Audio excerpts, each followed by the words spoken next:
Assalamualaikum warahmatullahi wabarakatuh. Selamat pagi semua. Kami dari kelompok 3 akan mempresentasikan tentang perseroan. Kelompok 3 yang beranggotakan Bahrul Ihsan Ahada, Adela Mulia Prastuti, Afrina Salma, Leni Novita, Megita Priscilia, dan Ahmad Hadi. Pengertian perseroan. Perusahaan perseroan terdiri dari dua kata, yaitu perusahaan dan perseroan. Menurut Telegraph, perusahaan merupakan perbuatan yang dilakukan secara terus-menerus untuk menghasilkan sesuatu dengan cara berniaga. Ciri-ciri perusahaan perseroan. Yang pertama, perusahaan adalah badan usaha yang dilindungi oleh hukum. Yang kedua, dimiliki oleh beberapa orang melalui modal usaha yang berbentuk saham. Yang ketiga, dimiliki oleh pemerintah BUMN atau swasta. Jika berstatus BUMN, maka 51% sahamnya milik negara. Yang keempat, bertujuan untuk mendapatkan keuntungan. Contoh BUMN perseroan: 1. PT Pos Indonesia, 2. PT PLN, 3. PT Telkom, dan lain-lain. Yang keempat yaitu jenis perusahaan perseroan. Jenis perusahaan perseroan dibagi menjadi dua, yaitu perseroan terbatas dan perseroan terbatas terbuka. Perseroan terbatas merupakan badan usaha dan besar modal perseroan tercantum dalam anggaran dasar. Pemilik saham mempunyai tanggung jawab yang terbatas, yaitu sebanyak saham yang dimiliki. Contohnya PT Pertamina dan PT Gudang Garam.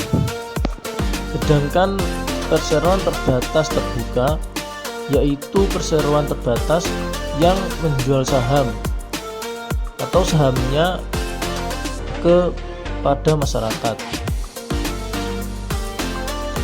Saham-saham tersebut dapat diperjualbelikan melalui pasar bursa atau pasar modal. Contohnya PT Indofood Sukses Makmur dan PT Telekomunikasi Indonesia. Yang kelima yaitu pelaksanaan pendirian perseroan. Berpedoman pada peraturan perundang-undangan tentang BUMN dan ketentuan undang-undang tentang perseroan terbatas, maksud dan tujuan pendirian persero adalah: 1. Menyediakan barang dan jasa yang bermutu tinggi dan berdaya saing kuat. Yang kedua, mengejar keuntungan guna meningkatkan nilai perusahaan. Pendiri perseroan harus menetapkan nama para pendiri perseroan dengan ketentuan seperti di bawah ini. Yang pertama, jumlah pendiri minimal 2 orang. Yang kedua, pendiri harus warga negara Indonesia, kecuali pendiri perseroan yang dimaksud adalah dalam rangka fasilitas penanaman modal asing atau PMA. Yang ketiga, para pendiri pada saat perseroan ini didirikan, yaitu saat pembuatan akta pendirian perseroan harus menjadi saham di dalam perseroan. Yang keempat, para pendiri juga dapat diangkat sebagai salah satu pengurus, baik sebagai direktur atau komisaris.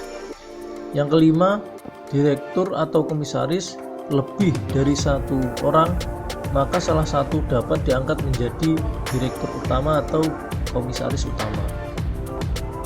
Permodalan persoalan. Yang pertama, besarnya modal. Yang kedua, modal dasar. Yang ketiga, modal disetor. Dan yang keempat adalah modal ditempatkan. B. Akuntansi transaksi saham.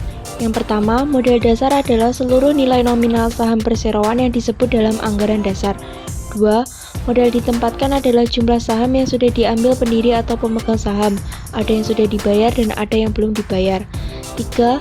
Modal disetor adalah saham yang telah dibayar penuh oleh pemegang atau pemiliknya. 4. Saham biasa adalah bukti kepemilikan kepentingan residual dalam perseroan. Pemegang saham adalah pemilik perseroan. Yang terakhir adalah saham preferen adalah pemegang saham preferen, mempunyai prioritas di bidang pembagian lab dan aset perseroan saat likuidasi. Faktor penentu harga pasar. Yang pertama, prospek laba. Yang kedua, ekspektasi dividen per saham. Yang ketiga, posisi keuangan perusahaan. Yang keempat, kondisi ekonomi. Dan yang terakhir adalah kondisi pasar surat berharga. 1. Saham biasa bernilai nominal tukar dengan kas, seperti contoh di samping ini. 2. Saham dengan nilai nominal. Untuk saham dengan nilai nominal akuntansinya sama, yaitu rekening modal saham akan dikredit sebesar nilai nominal. Jika terdapat selisih antara nilai nominal dengan uang yang diterima, maka selisih tersebut dicatat sebagai diskon (jika harga jual saham lebih kecil dari nilai nominalnya. Sebagai contoh berikut ini.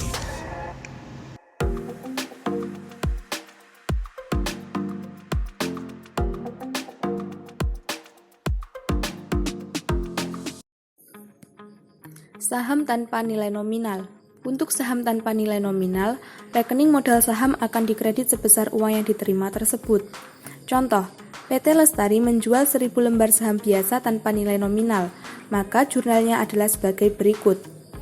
Jika dijual seharga dengan nilai nominal yaitu 15.000 per lembar, maka kas bertambah di DP sebesar 15 juta dan saham biasa bertambah di kredit sebesar 15 juta. Jika dijual lebih dari nilai nominal yaitu 18.000 per lembar, maka kas bertambah di DP sebesar 18 juta dan saham biasa bertambah di kredit sebesar 18 juta.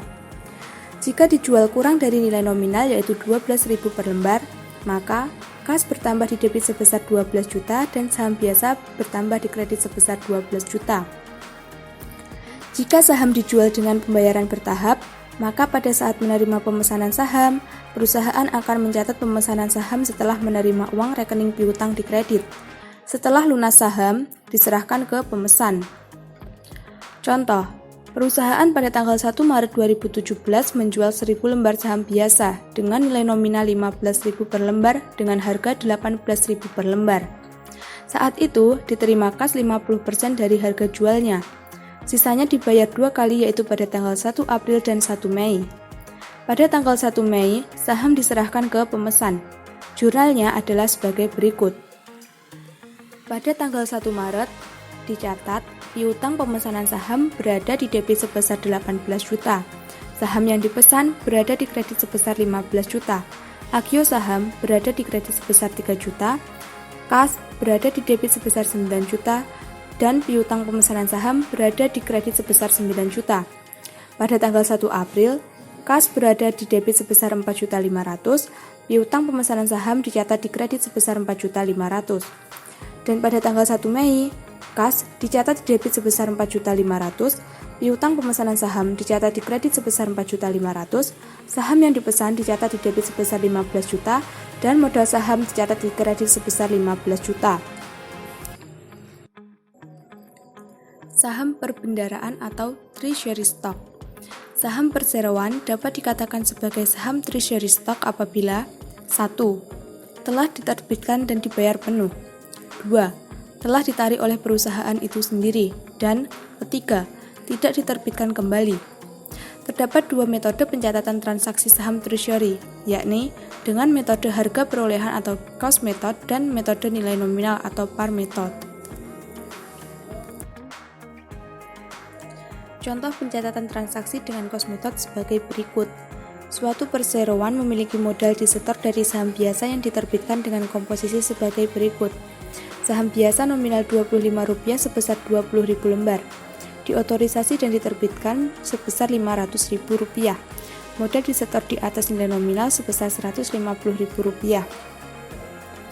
Transaksi yang berkaitan dengan saham treasury dan jurnalnya yakni dibeli 1000 lembar saham perbendaraan senilai Rp45 per lembar. Pencatatan, saham treasury berada di DP sebesar Rp45.000 dan kas berada di kredit sebesar Rp45.000. Dijual 200 lembar saham perbendaraan seharga Rp60 per lembar. Pencatatan, kas berada di debit sebesar Rp12.000, saham treasury berada di kredit sebesar Rp9.000, dan modal disetor di atas saham treasury berada di kredit sebesar Rp3.000. Dijual 200 lembar saham perbendaraan seharga Rp40 per lembar.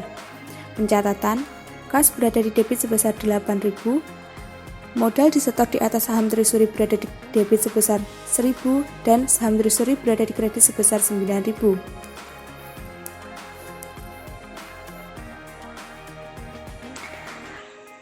Dan yang terakhir, kelebihan dan kekurangan perusahaan perseroan. Kelebihan perusahaan perseroan yaitu jaminan usaha, keuangan berdasarkan modal, fleksibel, lebih mudah untuk expand, mudah dikelola. Dan kekurangannya membutuhkan modal besar, banyak persyaratan, wajib membayar pajak. Cukup sekian, terima kasih. Wassalamualaikum warahmatullahi wabarakatuh.